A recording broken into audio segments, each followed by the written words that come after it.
certo? Ou seja, a palavra total vai receber o resultado desse produto aí. Bem, deu 4.500. Então, se você olhar no workspace, está aqui, ó, guardadinho a palavra total, né? A nossa variável vai estar com o valor 4.500, certo? Então é isso. Para que serve para a gente atribuir essas variáveis? Gente, olha só. Quando você for efetuar alguns cálculos com alguma expressão, com alguma fórmula, por exemplo, a fórmula de Bhaskara. Pense na fórmula de Bhaskara aí. Bem, em geral, é interessante que você atribua as variáveis, né? Quando você ia resolver uma expressão pela fórmula de Bhaskara, a primeira coisa era você identificar o valor das constantes A, B e C, né? Então, se você for efetuar uma operação parecida aqui, você vai indicar a constante A vale tal valor, B vale tal valor, C vale tal valor. Por exemplo, vamos lá. Vamos resolver aqui. Vamos pegar uma função de segundo grau com a variável A, né? Uma equação de segundo grau com a variável A igual a 1. A B, né, recebe menos 5 e a C 6. Beleza. Agora, né? Na verdade, isso aí vai ser a equação de segundo grau x ao quadrado menos 5x mais 6. Bem, lembra que o primeiro passo é em geral, a gente calcula o valor do discriminante, do delta. Então, o delta, ele é dado por b ao quadrado menos 4 vezes o valor do A vezes o valor do C. Beleza. Enter.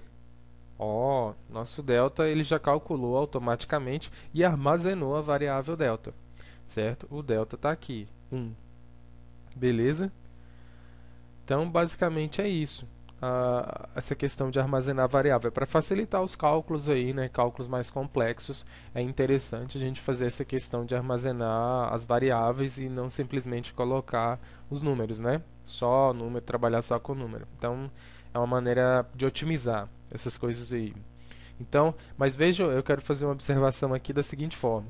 O sinal de igual aqui, ele é diferente do sinal de igual que a gente utiliza na matemática. Porque aqui ele serve para atribuir um valor, certo? Quando eu coloco igual aqui, eu estou dizendo para o MATLAB que a palavra delta vai ganhar aquele valor, né, do resultado, certo? E, por exemplo, para você falar para o MATLAB que eu quero uma igualdade ali, que se você precisar de mostrar uma expressão maior na hora que você for colocar um sistema, alguma coisa assim, você não vai usar esse igual. Mais para frente eu vou mostrar para vocês. Esse igual aqui para nós está tendo a função de dizer que aquela variável vai receber aquele valor, certo? E essa vírgula, né, que nós utilizamos aí, ela serve para separar os comandos dados, né, em uma mesma linha, certo? Veja que nós usamos lá, aqui em cima, né, a vírgula, que foi para separar os comandos, aqui ó, um comando, 2, 3. Então foi justamente para isso, né? Eu atribuí essas variáveis, então quando você tiver mais de uma variável, você pode fazer atribuí-las, né? Atribuir os valores a elas na mesma linha, separando por vírgula, certo? Aí lembra que eu falei no início que poderia utilizar vírgula, né? E ponto e vírgula. Por que você não usou ponto e vírgula? Não, nós podemos usar ponto e vírgula, não tem problema. Veja só. Se eu quisesse colocar aqui novas variáveis, por exemplo, C1 igual a 24, ponto e vírgula, C2 igual a 14, ponto e vírgula, C3 igual a 8, a 6, por exemplo. Veja que eu usei ponto e vírgula. E o que aconteceu aqui, hein? Porque quando a gente tinha feito lá para o Q1, Q2, Q3, veja que o MATLAB, né, mostrou o Q2, o valor, o Q3, o valor e o Q4, o valor. Aqui, o C1 valendo 24, o MATLAB não mostrou para a gente. O C2 também não. Só o C3. eu fiz isso proposital, vejam só. Quando você põe o ponto e vírgula, o MATLAB não te mostra, ele apenas guarda o valor da variável, certo?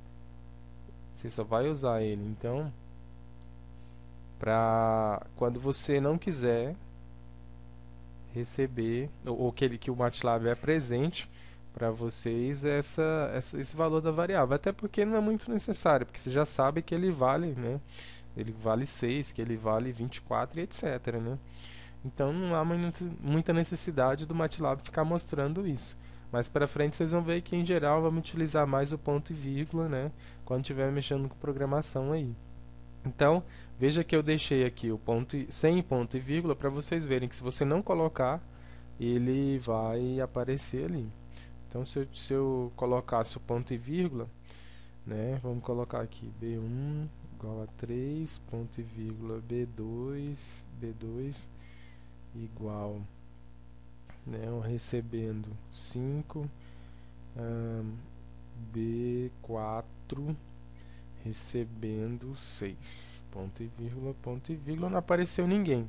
Mas veja que no Workspace ele guardou o valor de cada variável. E aí você pode efetuar operações com essas variáveis normalmente, assim como nós fizemos lá no início, né? Por exemplo, pegar o B2, somar com o C1, por exemplo, 29. Veja que eu peguei essa variável, um elemento dessas variáveis aqui, dessas três, com um elemento aqui dessa de cima. Não tem problema, está tudo guardado aqui. Agora, vocês só devem tomar um pouco de cuidado nessa questão de atribuir variáveis, que é o seguinte. Por exemplo, veja que cada vez eu peguei letras diferentes, né, para atribuir para cada variável. Olha só, veja que eu peguei B1 valendo 3. Se eu novamente escrevesse B1, né, recebendo aqui 35, olha só, quando você for olhar aqui no Workspace, o B1 que você tinha, né, que valia 3, já era para o MATLAB. Ele trocou. Então, prevalece o último valor atribuído. Então, tomem cuidado para não usar a mesma letra. Sempre tem que ser letras diferentes, porque senão ele vai atualizar. A menos que você não queira mais usar aquele valor. Por exemplo, o B1 valendo 3, você não quer usar mais, da agora para frente você quer usar outro valor, 35. Aí sim você pode fazer isso. Porque senão o MATLAB apaga aquele valor inicial e passa a usar o mais atual, certo? Basicamente é isso, né? Então o ponto e vírgula ele serve, né? O MATLAB não mostra o resultado dos comandos, né? Do que você pediu lá, ele só armazena. Uma outra coisa, o MATLAB ele vai guardar o valor dessas variáveis enquanto você tiver com esse programinha aberto, enquanto você tiver com ele aberto, podendo ser invocado a qualquer momento, certo? Então, por exemplo, lá em cima eu tinha a variável delta, né? Se você digitar aqui delta, olha aqui, ele já sabe que vale 1. Então, se você digitar delta, ele vai te falar, o delta vale 1. Eu tinha um comando chamado total também, né? Ó, 4.500. Então, você pode invocar a cada momento, né? Ou convocar essa variável, o valor dela, se você esqueceu, por exemplo, e tal, mas você lembra do nome da variável. Você vai, digita, dá Enter, o MATLAB vai te falar quanto que vale, certo?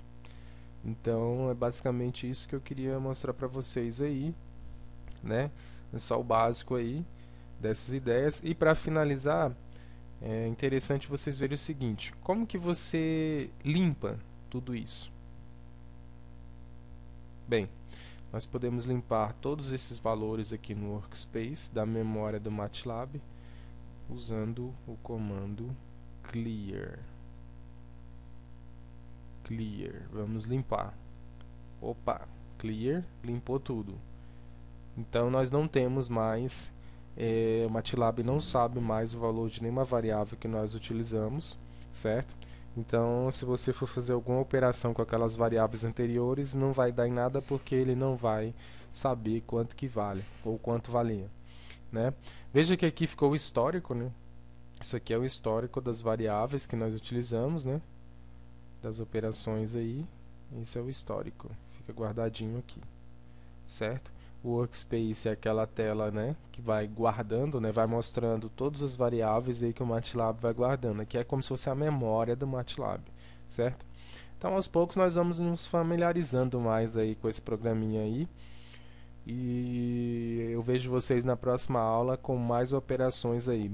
Próxima aula vamos ver um pouco mais aí dessas operações, só que alguns comandos pré-definidos que o MATLAB já tem.